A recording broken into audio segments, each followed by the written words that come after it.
temperatures falling into the mid-70s this afternoon.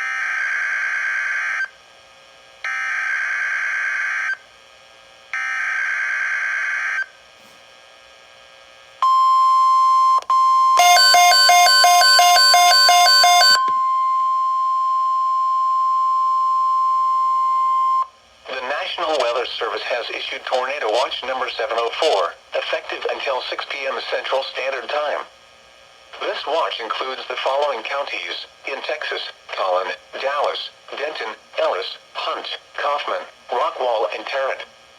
Remember, a tornado watch means the conditions are favorable for the development of severe weather, including tornadoes, large hail and damaging winds, in and close to the watch area.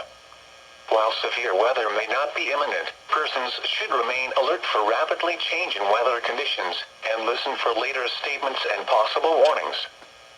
Stay tuned to NOAA weather radio, commercial radio and television outlets, or internet sources for the latest severe weather information.